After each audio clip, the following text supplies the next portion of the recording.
I am Eleanor, 23 years old, and my birthday last week changed my life forever.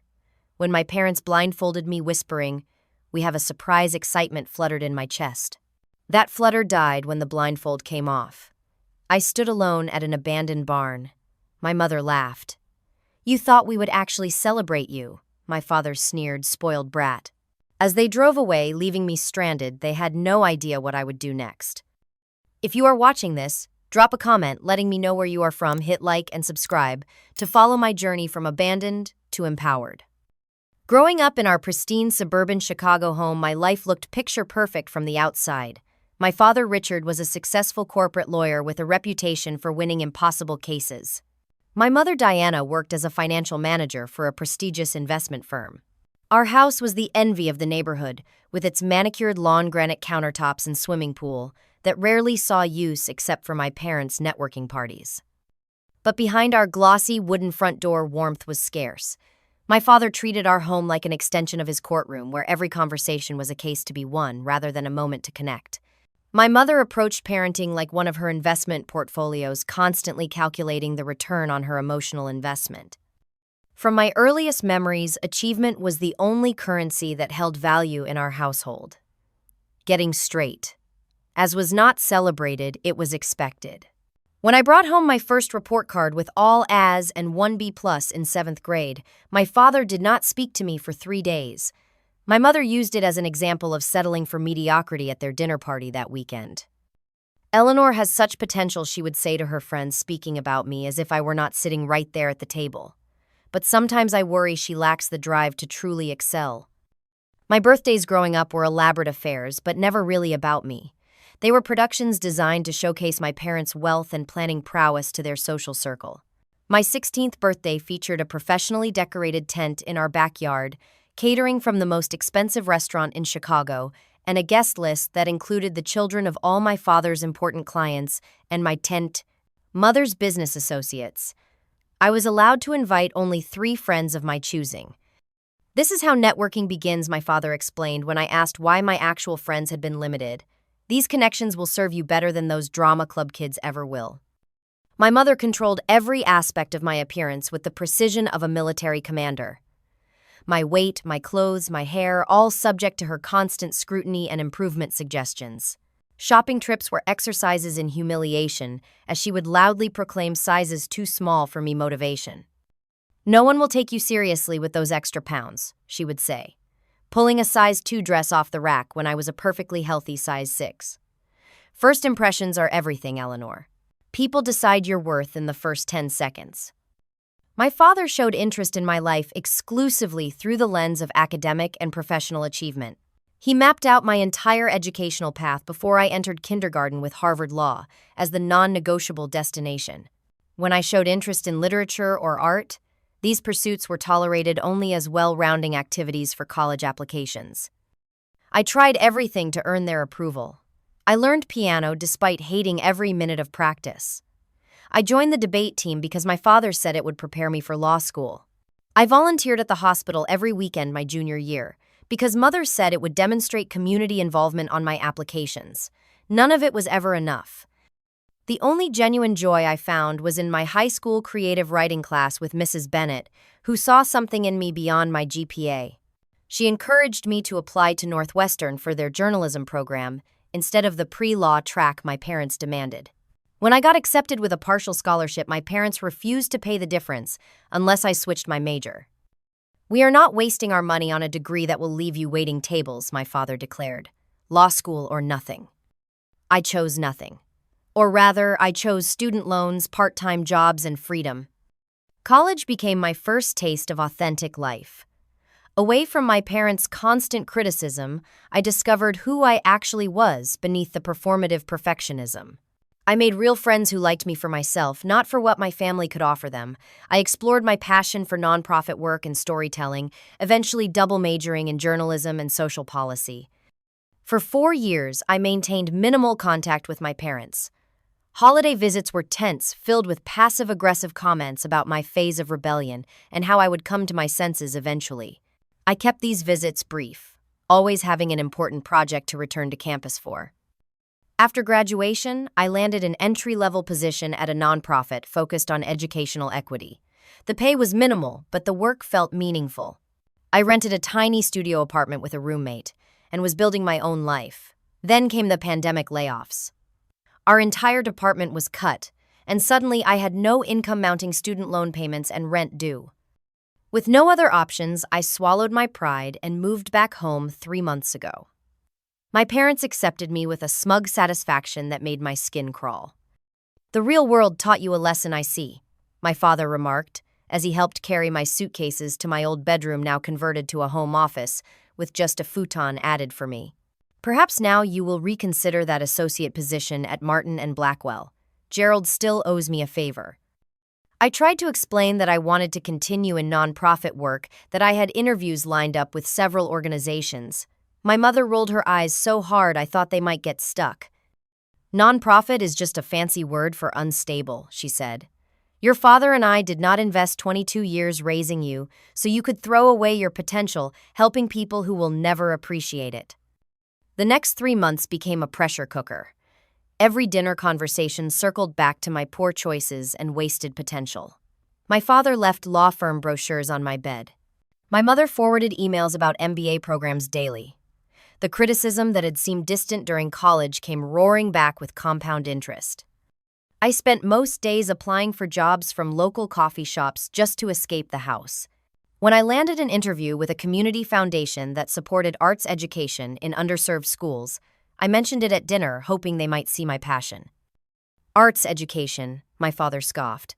"Is that even a real job or just glorified babysitting?" "The position includes grant writing and community outreach," I explained, trying to keep my voice steady.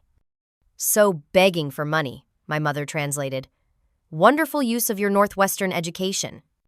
As my birthday approached, I found myself dreading whatever performance my parents would orchestrate. Previous post-college birthdays had been tense affairs with expensive gifts that came with strings attached. Last year, before I moved out, they had given me a designer watch that my mother reminded me of every time I mentioned my financial struggles. "If you can afford to work for free," she would say, eyeing the watch, "you can afford to sell that and pay your bills like an adult."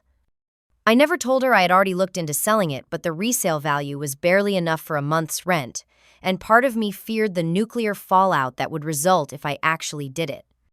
I had no expectations for my 23rd birthday. With tensions at an all-time high in the house, I assumed it would pass with perhaps a formal dinner where my father would lecture me about my future, and my mother would make pointed comments about my appearance or career choices. Never in my darkest imagination could I have predicted what they actually had planned.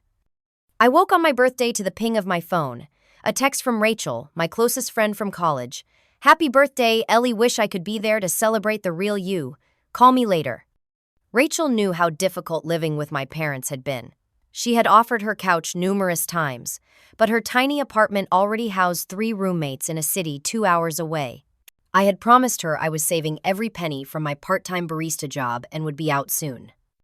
I dragged myself out of bed expecting another day of tense coexistence with my parents.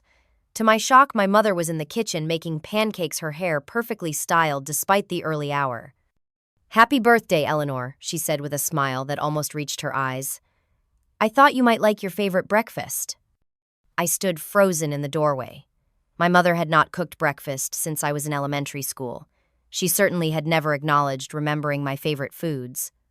"Thank you," I managed, sliding onto a bar stool at the kitchen island. "This is unexpected."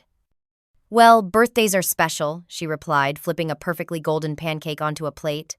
23 is an important year. My father entered then, already dressed in one of his expensive suits, despite it being Saturday. To my further shock, he placed a small wrapped package beside my plate. "Happy birthday," he said, his voice gruff, but not unkind.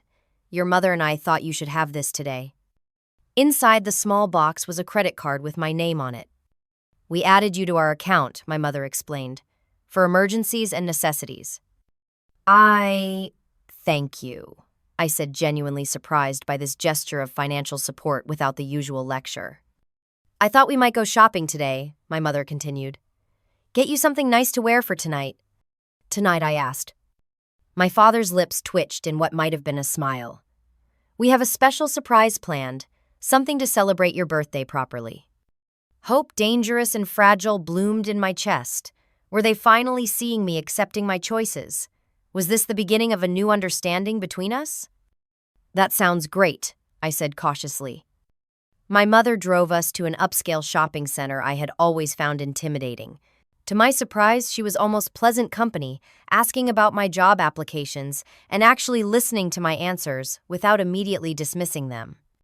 This nonprofit world seems important to you, she observed as we browsed through dresses. It is, I confirmed, waiting for the criticism that usually followed. Instead, she nodded thoughtfully. Your father and I worry about stability, but I suppose passion counts for something too. She held up a deep blue dress with a modest neckline and flowing skirt. This would suit you. It was beautiful and nothing like the tight, revealing clothes she usually pushed me toward. More surprisingly, when I tried it on, she made no comments about my weight or suggestions about diet plans. You look lovely, she said simply. We will take this one. The drive home was filled with an unfamiliar, comfortable silence. I found myself wondering if my parents had had some kind of epiphany, or perhaps a serious talk with each other about their relationship with me. Whatever the cause, I allowed myself to embrace the change. As I prepared for the evening, I remembered my 16th birthday when they had surprised me with a car, a sleek silver sedan that had made all my friends jealous. The gift had come with conditions, of course. The car remained in their name, and when I brought home a B in advanced chemistry 3 months later, it disappeared from the driveway. I did not see it again until I had raised the grade and written a 5-page essay on responsibility and privilege. Still, as I styled my hair and applied makeup, I wondered if perhaps my parents were finally seeing me as an adult with my own valid choices rather than an extension of their ambitions. Maybe the harsh reality of me moving back home had softened their perspective, showing them that I was trying my best in a difficult economy. At 7 o'clock, I emerged from my room in the new blue dress, hair falling in soft waves past my shoulders, makeup subtle but polished. My mother nodded approvingly, wearing an elegant black dress herself. My father stood by the door in a suit I recognized as one of his favorites, usually reserved for important client meetings. You look appropriate, my mother said, which from her was high praise indeed. My father held out a silk scarf. We want this to be a true surprise. You will need to wear this over your eyes. I hesitated briefly. Blindfolds had never been part of our family traditions, but their matching, eager expressions convinced me. This was new territory for all of us, perhaps a symbolic fresh start. Should I bring a coat? I asked as my father carefully tied the blindfold, ensuring I could not see. We have everything handled, my mother assured me, her hand on my elbow, guiding me toward the door.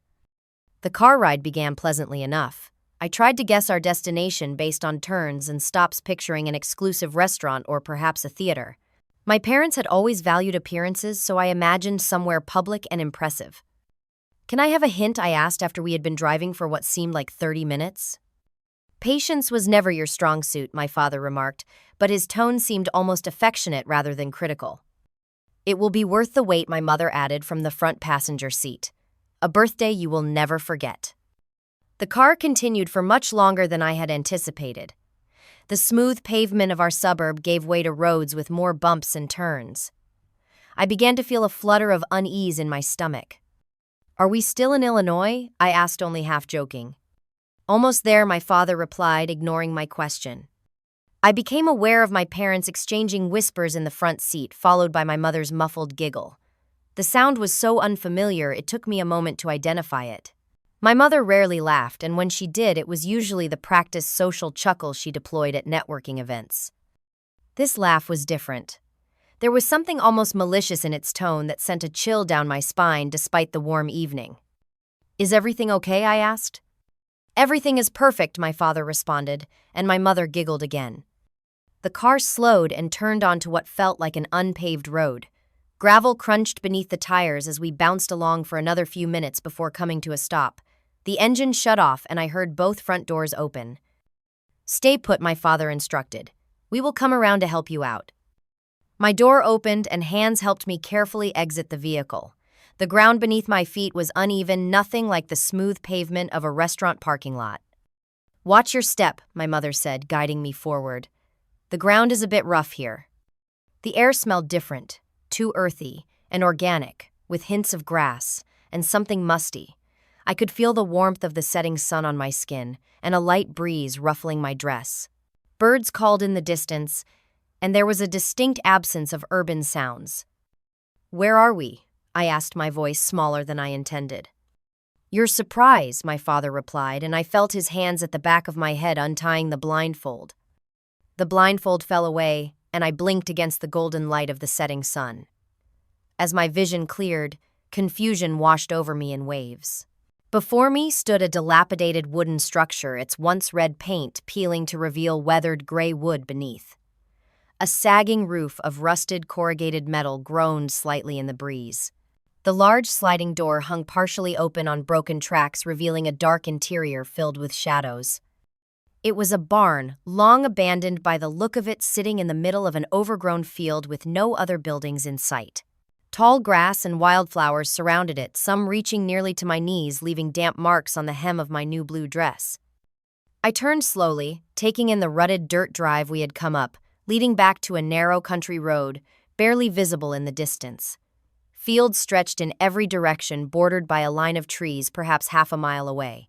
The sun was beginning its descent, painting everything in warm amber light that made even this decrepit structure look somehow magical. "I do not understand," I said, turning back to my parents who stood watching me with unusual expressions. "Is this a stop before the actual surprise?" My mother's lips curled into a smile that never reached her eyes. My father crossed his arms over his chest, his posture relaxed in a way I rarely saw. Neither spoke for a long moment, simply observing my confusion as if it were an entertaining show. "Mom, Dad," I prompted, a trickle of unease working its way down my spine. "What is this place?" My mother's smile widened, transforming into something I had never seen on her face before, something cruel and satisfied. "This is your birthday present, Eleanor. Do you like it?" "My present is." "An old barn?" I asked, still not comprehending. My father chuckled, the sound hard and unfamiliar. "The present is the lesson, not the location." I looked between them, searching for some explanation that would make sense of this bizarre situation. "I do not understand what is happening right now." My mother's laugh rang out sharp and mocking. "You thought we would actually celebrate you, after everything you have put us through?" The words hit me like a physical blow. I stepped back, my heels sinking slightly into the soft earth. "Put you through," I repeated. "What are you talking about?" My father's face hardened into the expression I knew from confrontations throughout my childhood, the look that preceded his most cutting criticisms. "You have been nothing but a disappointment since you decided Northwestern was more important than your future," he said coldly. "We gave you every advantage, every opportunity to succeed, and you threw it away to chase some childish fantasy about helping people. You rejected the law firm position your father arranged," my mother added, counting off on her manicured fingers. "You turned down the MBA program I found for you. You insist on working these meaningless jobs that anyone with a high school diploma could do." "They are not meaningless," I protested, my voice sounding small even to my own ears. "The nonprofit sector does important work for communities that need support." My father's laugh was dismissive. "Communities that need support. Listen to yourself. You sound like a naive child playing at being an adult." "We spent hundreds of thousands of dollars on your education," my mother continued, her voice rising. "For what? So you could serve coffee and write grant proposals begging for money." I felt tears threatening but forced them back. I would not cry in front of them, not now. I am building a career that matters to me. "A career." My father practically spat the word. "You do not have a career. You have a hobby that other people are foolish enough to pay you for, barely." My mother gestured to the barn behind me. "This is your independence, Eleanor. This is the real world you think you understand so well." "You want to make your own choices," my father added. "Fine. Here is your chance to live with the consequences of those choices." My mother reached into the car and pulled out a small backpack, one I recognized as an old one from my high school days. She tossed it onto the ground at my feet, where it landed with a soft thud in the tall grass. "There are some basic supplies in there," she said. "Consider it our investment in your independent future." The reality of what was happening finally broke through my confusion. They were leaving me here. They had driven me to an abandoned barn in the middle of nowhere and were planning to abandon me on my birthday. "You cannot be serious," I said, my voice shaking despite my efforts to control it. "This is insane. You cannot just leave me here." "We are not leaving you anywhere," my father replied coolly. "You are 23 years old, an adult, as you keep reminding us. Adults are free to go wherever they choose." "How am I supposed to get back?" I asked, looking around at the empty countryside. "We drove for almost an hour." My mother shrugged, already turning back toward the car. "Problem solving is an essential life skill, Eleanor. Consider this your crash course." Panic rose in my chest as they both moved toward the car. This could not be happening. Parents did not do this to their children, no matter how disappointed they might be. "Wait," I called, hurrying after them. "This is not funny. You cannot just drive off and leave me in the middle of nowhere." My father paused, one hand on the driver's door. For a moment, hope flared that he was reconsidering that this had been some elaborate, misguided attempt to scare me. "The property has been abandoned for years," he said instead, his tone clinical. "No one will bother you here while you figure out your next steps." "My next steps," I repeated incredulously. "I do not have my phone, my wallet, anything." "Independence means solving your own problems," my mother said, sliding into the passenger seat. "Happy birthday, Eleanor. Welcome to adulthood." My father got into the driver's seat and started the engine. I lunged forward, grabbing at the door handle, but he had already locked it. Through the window, I could see my mother's satisfied expression, watch her lips move as she said something that made my father smile. "Please," I shouted, slapping my palm against the window. "Do not do this. Please." The car began to reverse down the dirt track. I ran alongside it for several yards, my new dress catching on brambles, my carefully styled hair coming loose in the wind. "Mom, Dad, please," I called after them, my voice breaking. The last thing I saw before they turned onto the country road was my mother's face in the side mirror watching me, with what looked like amusement, as they drove away. I stood in the middle of the dirt track, chest heaving as the sound of the engine faded into the distance. The setting sun cast long shadows across the field, and the first evening insects began their chorus around me. I was alone. The reality of my situation crashed over me like a physical wave, driving me to my knees in the dirt. My parents had just abandoned me at an old barn in the middle of nowhere, on my birthday. After pretending we were going to celebrate, the betrayal cut so deep I could barely breathe. A scream built in my chest, clawing its way up my throat until it tore free, echoing across the empty field. I screamed until my voice gave out, until my throat burned raw, until the tears I had been holding back flooded down my cheeks in hot rivers. "How could you do this?" I shouted into the empty air, knowing they were long gone but unable to stop myself. "What kind of parents are you?" I do not know how long I knelt there, alternating between sobbing and shouting into the void.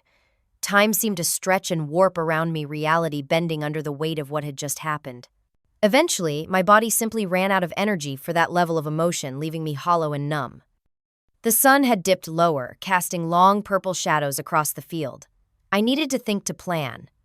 I forced myself to stand on shaky legs and walked over to the backpack my mother had thrown onto the ground.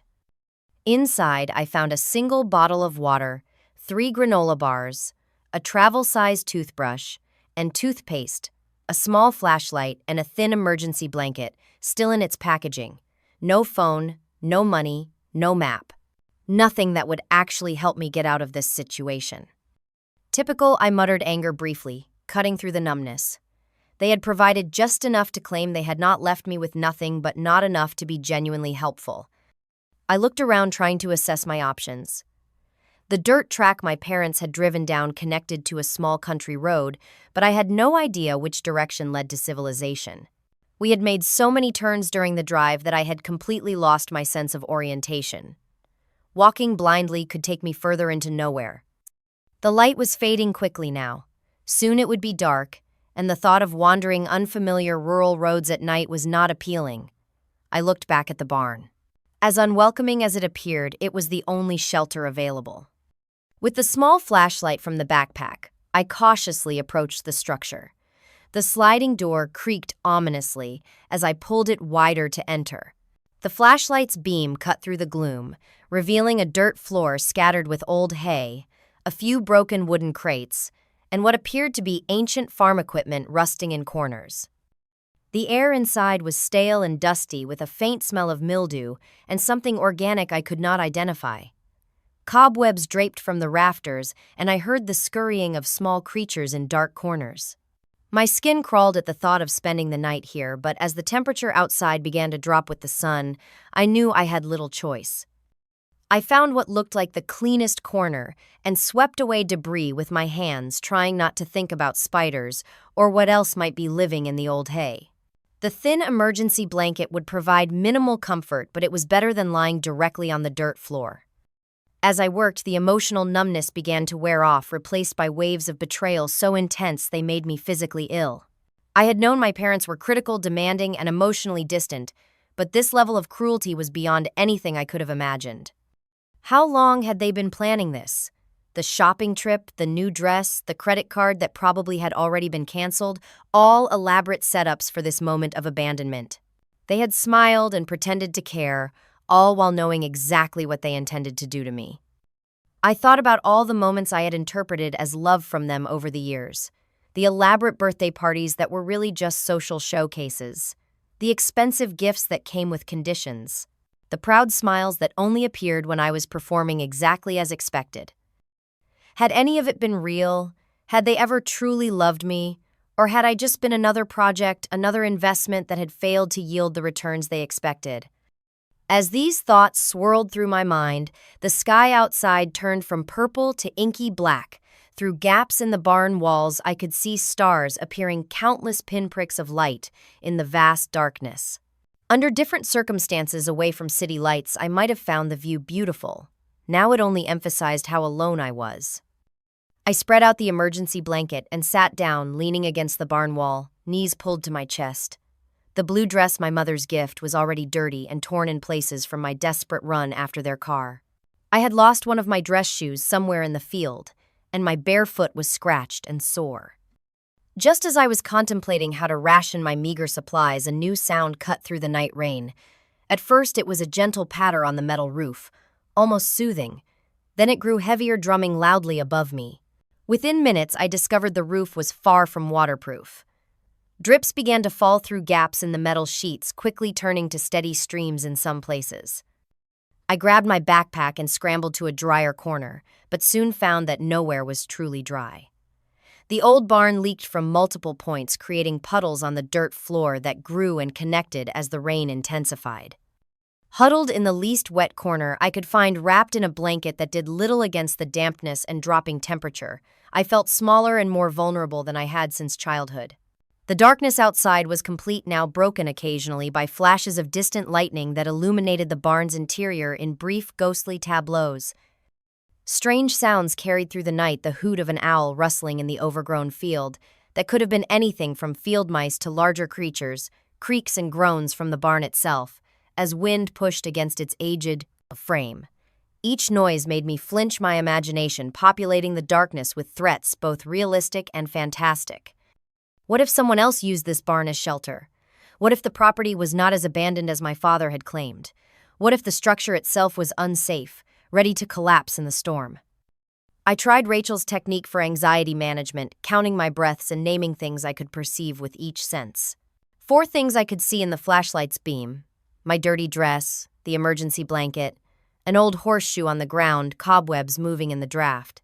3 things I could hear: rain on the roof, wind through gaps in the walls, something small scurrying in the corner. 2 things I could smell: damp earth, moldy hay. 1 thing I could taste: the salt of my own tears. The exercise helped momentarily, but could not change the reality of my situation. I was abandoned, alone with minimal supplies, no communication, and no clear way out. The betrayal of my parents sat like a stone in my chest, heavy and cold. As the hours crawled by, exhaustion eventually overcame discomfort and fear. I drifted in and out of restless sleep, jerking awake at every unfamiliar sound, shivering as the temperature continued to drop. Dreams and reality blurred, with memories of past birthdays merging with nightmares of being forever lost and forgotten. In one particularly vivid dream, I was a child again, standing outside my parents' bedroom door, listening to them discuss me as if I were a disappointing investment. "We have given her every advantage," my father's voice said, "and still she insists on being ordinary." I woke with tears on my face, the dream fading, but the pain lingering. Outside, the rain had stopped, and the first gray light of dawn filtered through the gaps in the barn walls. A new day had arrived, but my situation remained unchanged. Or did it? Something had shifted inside me during that long, terrible night. The fear and shock remained, but alongside them grew something new: anger. Not the fleeting anger of a momentary insult, but a deep, smoldering fury at the lifetime of conditional love and calculated cruelty that had culminated in this abandonment.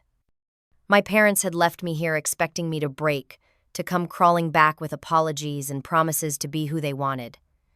They thought this would be the final lesson that would force me to surrender my independence and dreams. They had no idea what they had actually done.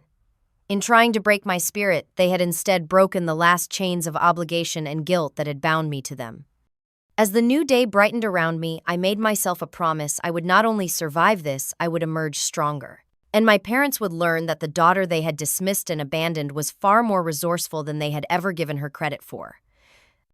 The rising sun transformed the dilapidated barn from a place of terror to simply a rundown structure mundane in the morning light. I stood stretching my stiff limbs, taking inventory of my situation with new clarity. My dress was ruined, my hair a tangled mess, and I had slept maybe 2 hours total, but my mind felt sharper than it had in months. For the first time since moving back to my parents' house, I felt something like freedom. Yes, I was stranded with minimal resources, but I was also free from their constant criticism, their suffocating expectations, their emotional manipulation. The irony was not lost on me that in attempting to punish me, they had inadvertently released me. "First things first," I said aloud, my voice startling a bird that had perched in the rafters. "I need to get out of here and find help." But before rushing off, I decided to explore the barn more thoroughly by daylight. My parents had chosen this location for a reason, and while I doubted they had left anything helpful, knowledge was power. The barn was larger than it had appeared in the fading light of the previous evening. What I had taken for random farm equipment in the corner turned out to be an old workbench with rusted tools still hanging above it. Beneath years of dust and cobwebs, I found hammers, pliers, a handsaw with a badly corroded blade, and various implements I could not identify. In the back corner, half hidden behind broken wooden pallets, I discovered an old metal toolbox. The latch was rusted shut, but I managed to pry it open, using a screwdriver from the workbench. Inside was a treasure trove of smaller tools, screwdrivers, wrenches, a utility knife with a rusty but intact blade, and most surprisingly, a compass. The glass was cracked, but the needle still moved when I turned in different directions. "East," I murmured, watching the needle settle. If I could determine which direction led to civilization, my chances of finding help increased dramatically. As I continued exploring, I uncovered more useful items: a roll of frayed but still functional rope, a tarp folded beneath a workbench, and even an ancient first aid kit that contained bandages and antiseptic that looked decades old but might still work in an emergency. My most significant discovery came when I was moving what appeared to be an old feed bucket. Something clattered inside it, and when I looked, I found a rectangular object covered in dust. Wiping it off revealed an old flip phone, the kind popular before smartphones took over. It was scratched and dirty, clearly abandoned for years. My heart raced as I turned it over in my hands. Even if it worked, it would likely have no service out here, and the battery would certainly be dead after so long. Still, it was the first piece of potential communication technology I had found. I pressed the power button without much hope, but to my astonishment, a dim light flickered on the small external screen, showing a battery icon with a sliver of red. The phone had somehow retained a minimal charge despite years of disuse, perhaps because it had been kept dry in the metal bucket. Careful not to waste what little battery remained, I quickly turned it off again. I needed a way to charge it before attempting to use it, and even then I would need to find signal. As I contemplated this problem, I remembered a summer camp I had attended at 14, one of my parents' attempts to build character and resilience. The counselors had taught us basic survival and orienteering skills, including how to find north without a compass and how to identify which direction civilization might be based on signs like distant lights, roads, or aircraft patterns. They had also shown us various alternative power sources, including a simple solar charger one counselor had brought. While I obviously did not have a solar charger, the principle stuck with me. Solar power required only sunlight and the right equipment to capture it. Searching with renewed purpose, I returned to the toolbox and workbench area. Behind a stack of moldy feed bags, I found an old metal shelf holding various dusty objects. Among them was what appeared to be a small solar panel, likely once used to charge a fence battery or other farm equipment. The device was filthy and partially broken, but the solar cells themselves seemed intact. Attached to it was a power converter with various output options, including one that looked like it might fit the old phone. It was a long shot, but it was more than I had dared hope for.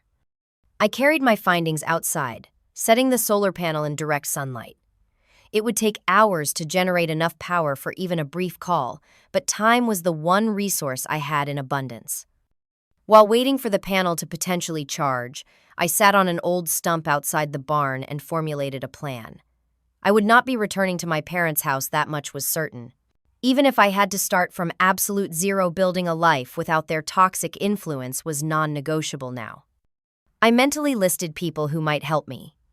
Rachel topped the list, of course. Her apartment was crowded, but she would make space for me in this emergency. There was also my former professor, Dr. Winters, who had always been supportive of my career aspirations and had connections throughout the nonprofit sector. Even Mrs. Bennett, my high school creative writing teacher who had kept in touch over the years, might offer temporary assistance. The bigger question was what to do about my parents. The natural instinct was to simply cut them off completely, but something deeper burned inside me. They had spent my entire life making me feel inadequate, culminating in this cruel abandonment. Part of me wanted them to face consequences for their actions, to understand exactly what they had done. Not revenge, I decided, but accountability. They needed to confront the reality of their behavior, not just toward me, but in their entire approach to parenting and relationships. And I needed to speak my truth, without fear of their reaction or judgment. I began mentally drafting what I would say to them, all the things I had swallowed over the years to keep the peace, how their conditional love had taught me I was only valuable when performing to their standards, how their criticism had created an inner voice that constantly told me I was not enough, how their materialistic values had left me unable to recognize genuine connection when I found it. By midday, the solar panel seemed to be working, its indicator light glowing faintly. I connected it to the phone and waited, using the time to check my small backpack again for anything I might have missed. Hidden in an inside pocket, I found a folded piece of paper. It was a receipt from the dress shop where my mother had purchased my blue dress just yesterday, the timestamp showing 2:13 p.m. The total was $340, an extravagant amount for a dress they knew would be ruined. The premeditation was chilling. The sun climbed higher, beating down on the metal roof of the barn and turning the interior stifling. I moved to the shade of a nearby tree, watching the solar panel charge the ancient phone with painful slowness. By late afternoon, the phone showed 2 bars of battery. It was time to see if it would work. I powered it on, holding my breath as the startup screen appeared. To my amazement, the phone showed 1 bar of signal, weak but present. I dialed Rachel's number from memory, praying she had not changed it since college. The phone rang once, twice, 3 times. I was about to lose hope when there was a click, and her familiar voice came through. "Hello, who is this?" Relief hit me so hard I nearly dropped the phone. "Rachel," I managed, my voice cracking. "It is Eleanor. I need help."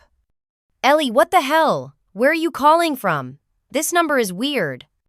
"It is a long story," I said, tears of relief streaming down my face. "My parents. They left me at an abandoned farm somewhere. I found an old phone. I do not know exactly where I am." "They what?" Rachel's voice rose in disbelief. "Are you serious? Are you okay?" "I am alive," I said. "Not hurt, but stranded. Can you help me?" "Of course. Oh my God, Ellie, this is insane. Do you have any idea where you are? Any landmarks?" I described what little I knew about my location: the barn, the fields, the distant tree line, the country road. It was frustratingly vague. Okay, listen, Rachel said, her voice shifting into the determined tone I knew from our college study sessions. Keep this phone on if you can. I am going to call the police and give them this number. They can probably track it. I am also going to drive toward you. It sounds like you might be near Millfield based on the direction and time you said your parents drove. The battery is really low, I warned, and the signal comes and goes. Then we need to be quick. Can you get to the main road? It will be easier for emergency services to spot you there. I think so. I have a compass so I can figure out which direction to walk. Good. And Ellie, your parents are monsters for doing this. When we get you out of there, we are going to make sure they never hurt you again. Her words solidified the decision that had been forming since dawn. I know. And I have a plan for that too. We agreed on next steps, and I ended the call to conserve battery. Then, gathering the few useful items I had found, I began the walk toward the main road guided by the compass and a new sense of purpose. I had entered that barn as a victim. I would leave it as a survivor with a plan. My parents thought they were teaching me a lesson about the real world. Instead, they had taught me something far more valuable: that I was stronger than they had ever allowed me to believe. As I walked through the tall grass, the phone clutched in my hand like a lifeline. I made myself a promise. This would be the last time anyone, especially my parents, underestimated Eleanor Williams. The next morning dawned clear and bright, finding me curled up on Rachel's comfortable couch, wrapped in a soft blanket that smelled of fabric softener instead of moldy hay. After what felt like an eternity waiting by the country road, a sheriff's deputy had found me just before sunset, followed 30 minutes later by Rachel in her ancient Honda Civic. The deputy had taken my statement, his expression growing increasingly disturbed as I explained what my parents had done. He had offered to press charges for child abandonment, but I declined for the moment, wanting time to consider my options. At 23, the legal case would be complicated anyway. Instead, I accepted his offer to document the incident in an official report, which he promised to file before the end of his shift. Rachel had driven me to her apartment 2 hours away, stopping for drive-through burgers that tasted like the most delicious meal I had ever eaten. During the drive, she had alternated between fierce outrage on my behalf and practical planning for what came next.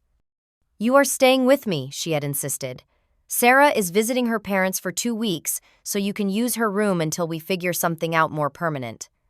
Now showered and dressed in borrowed clothes, I sat at Rachel's tiny kitchen table, a mug of strong coffee warming my hands as we mapped out my next steps.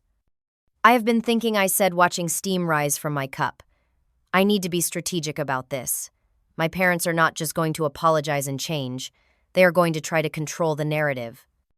Rachel nodded, her expression serious. "They will probably tell everyone you ran away or had some kind of breakdown." "Exactly. And if I just disappear from their lives, that is the story that will stick. I need to set the record straight, not just for me, but for them too." "What are you thinking?" Rachel asked. "First, I need stability.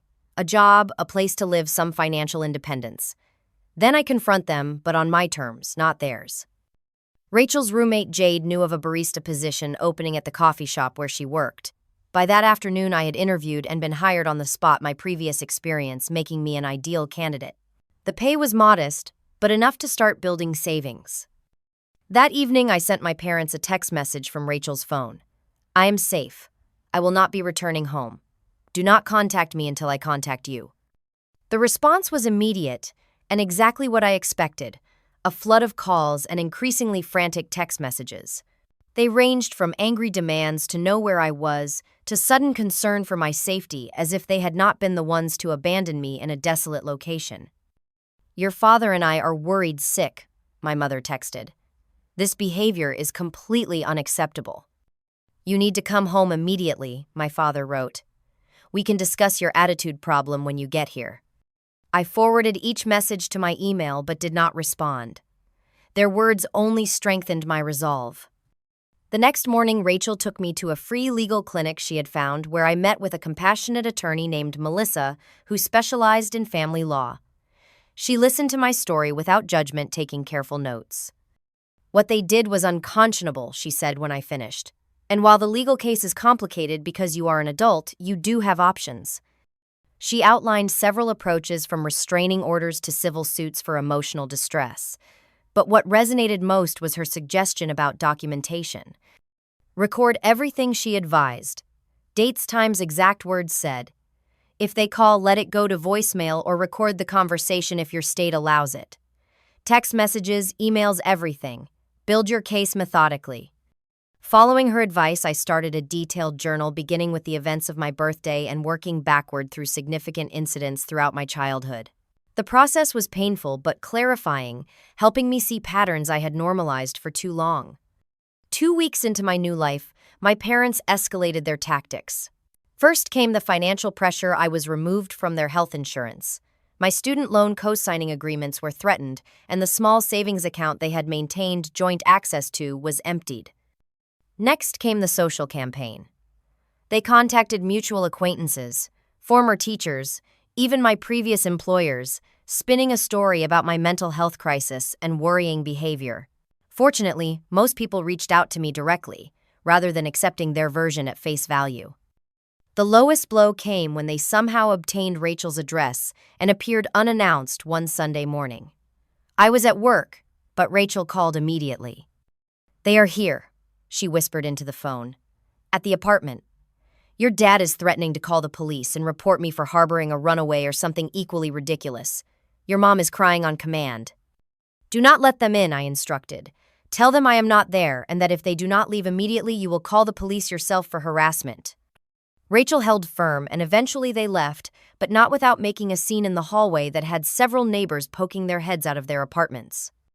That night, I wrote a long, detailed letter to my parents.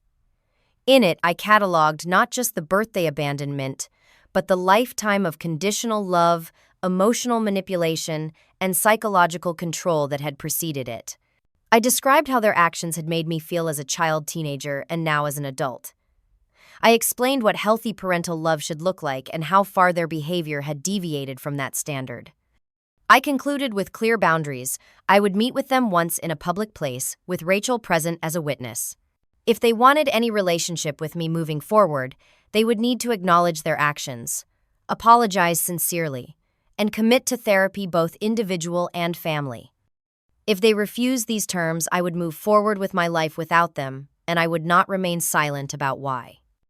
I sent the letter by certified mail, requiring a signature for delivery.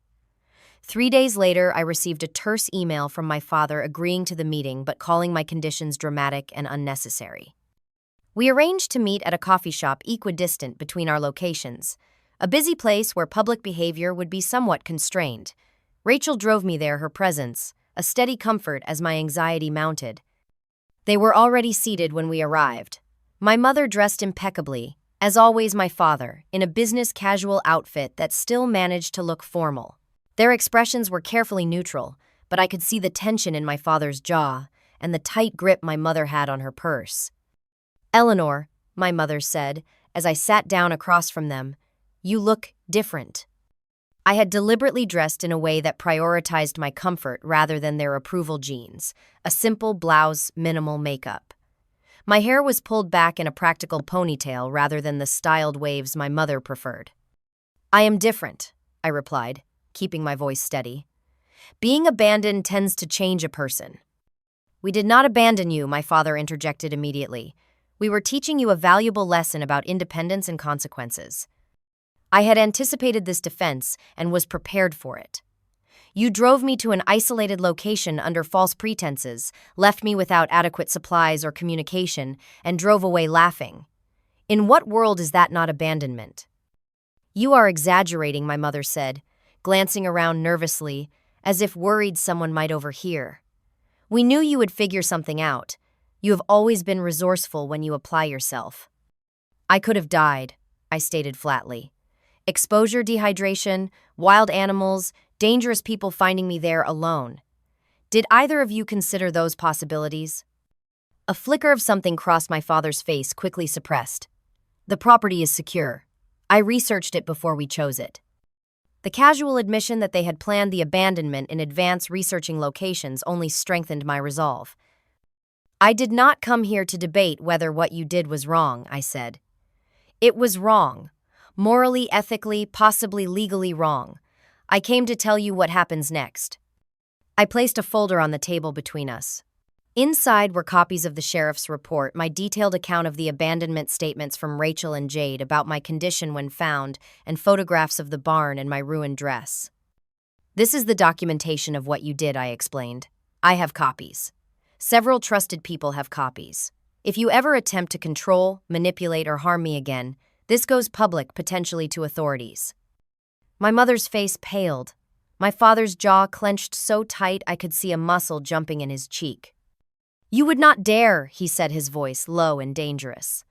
Think about our reputation, our positions in the community. I have thought about nothing else for years, I replied. My entire life has been structured around protecting your precious reputation. That ends today. I outlined my terms clearly. They would respect my career choices, cease all attempts to control my life, and if they wanted any relationship with me moving forward, they would attend both individual and family therapy to address their harmful behaviors. This is ridiculous, my father sputtered. We have given you everything. This is how you repay us, with threats and ultimatums. I am setting boundaries, I corrected him. For the first time in my life, you can choose to respect them or not. The consequences of that choice are yours to bear. My mother, always more pragmatic than my father, placed a restraining hand on his arm.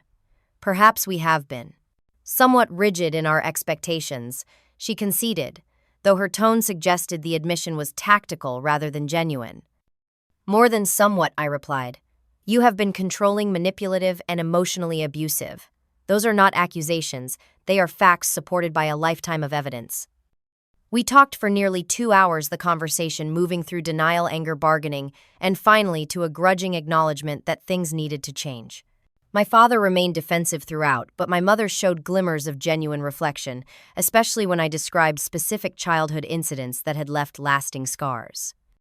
I never thought of it that way, she said quietly after I recounted how her constant criticism of my appearance had led to years of self-esteem issues. I thought I was helping you succeed. Success at the cost of self-worth is not success, I told her. It is survival. By the end of the meeting, we had reached a tentative agreement. They would respect my boundaries and consider therapy. I would maintain limited contact under specific conditions. It was not a happy resolution, but it was a beginning of something more honest than we had ever had before. As Rachel and I walked back to her car, I felt lighter than I had in years, as if I had set down a burden I had been carrying since childhood.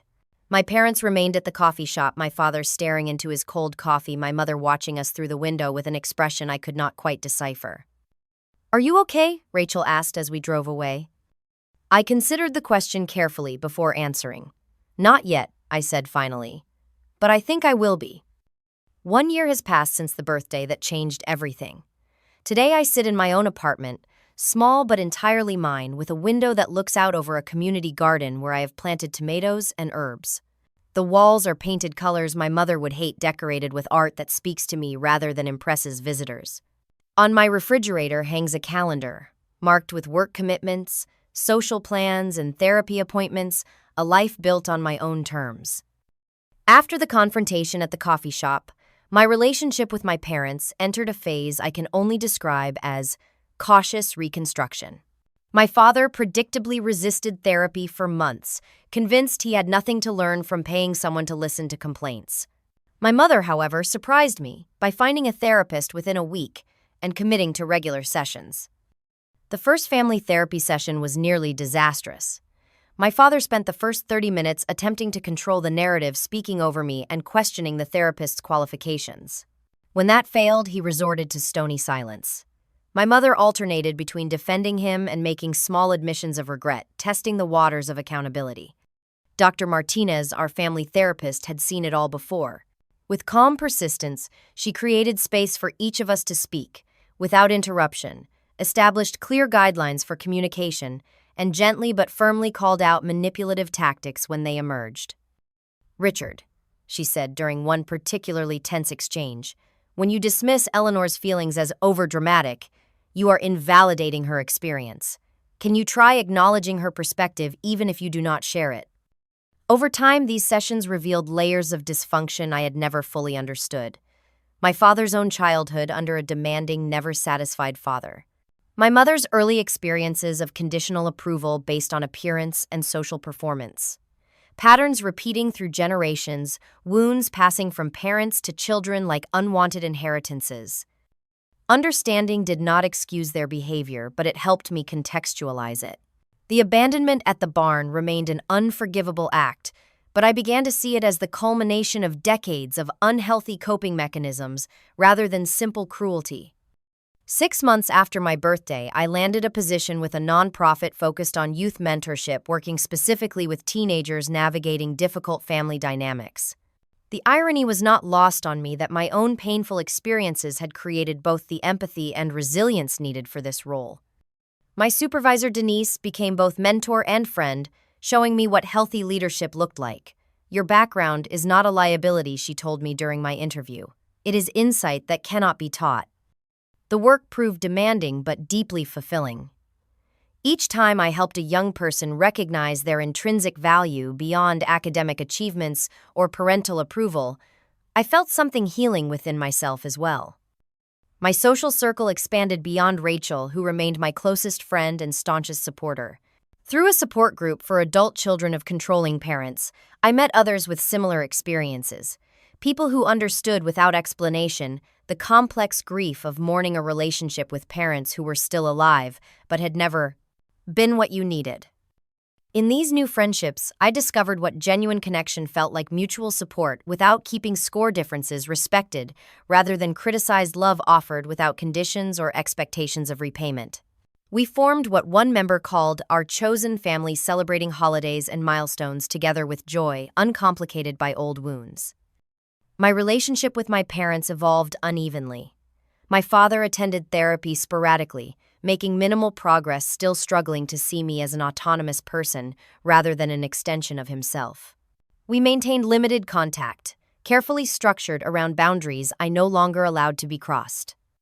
My mother's journey surprised me. In her individual therapy, she confronted patterns from her own upbringing that she had recreated with me. During one family session, 8 months after the confrontation, she offered an apology that felt genuinely reflective rather than strategic. "I measured my worth as a mother by how well you performed," she admitted, her voice uncharacteristically vulnerable. "I never stopped to consider what you needed from me emotionally. I was so focused on preparing you for a competitive world that I became your first competitor." These moments of connection remained fragile, interspersed with relapses into old patterns that required firm boundary reinforcement. But they offered glimpses of what might be possible with continued work on all sides. Yesterday, I celebrated my 24th birthday with friends at a local park. We had a picnic with homemade food, played frisbee, and talked late into the evening around a fire pit. No elaborate decorations, no expensive venue, no social networking opportunities, just genuine connection and joy. My parents sent a card with a gift certificate to a bookstore I like, respecting my request for no surprise visits or extravagant gifts. The card contained a brief note acknowledging the significance of the day without attempting to rewrite the history of last year. It was a small step, but a meaningful one. As I reflect on the journey of this past year, I realize that the most important lesson has been about redefining family and love. For so long, I believed love was something you earned through achievement and compliance. I thought family meant enduring whatever treatment was offered, because blood connections superseded personal well-being. I now understand that genuine love is not a transaction. It does not keep a ledger of failures and successes. It sees the whole person, flaws and gifts alike, and chooses to cherish rather than merely tolerate. True family, whether related by blood or by choice, creates safety rather than fear, nurtures growth rather than demanding performance, and recognizes that each person's path is their own to determine. The abandoned barn that was meant to be my breaking point became instead a turning point. In losing what I thought was my only support system, I discovered my own strength and the abundance of compassion available in unexpected places. I do not know what the future holds for my relationship with my parents. Healing is not linear, and some wounds leave permanent scars. But I no longer define myself through their expectations or judgments. My worth exists independently of their ability to recognize it. If you are watching this and something in my story resonates with your own experience, please know you are not alone. Conditional love is not the only kind available in this world. Your value is inherent, not earned through performance or compliance. Sometimes the hardest but most necessary journey is from the family you were given to the family you choose and create. The greatest freedom I have found is the permission to write my own story, to define success on my terms, and to build relationships based on mutual respect rather than power and control. Forgiveness, I am learning, is not a single act but a process. Some days it feels possible, others impossibly distant. But whether or not I ever fully forgive my parents for that birthday abandonment, I have forgiven myself for believing I deserved less than unconditional love. And that perhaps is the most important healing of all. If this story resonated with you, please share in the comments how you have defined family in your own life. Have you experienced conditional love, and how did you find your way to healthier relationships? Your story matters too. Like and subscribe if you found value in my journey, and share this video with someone who might need to hear that they deserve better than conditional love. Thank you for witnessing my story, and remember, your worth is not determined by others' ability to see it.